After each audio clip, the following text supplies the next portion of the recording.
Now, let me explain how to fix endless loading issues effectively.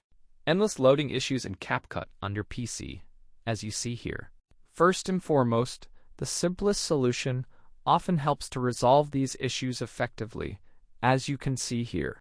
During endless loading issues, as seen here.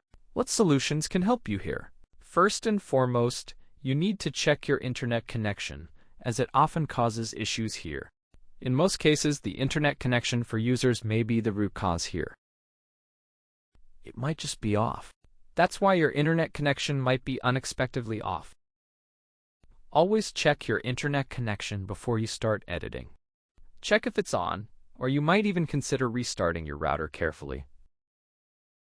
If it still doesn't work, try a different internet connection carefully. Use a VPN for safety.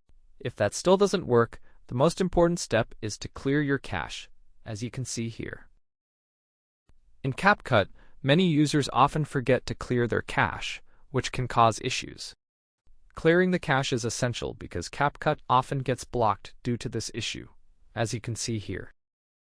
Experiencing crashes and endless loading on your PC device can be quite frustrating, right? Thank you all for watching, wishing you good luck, and goodbye.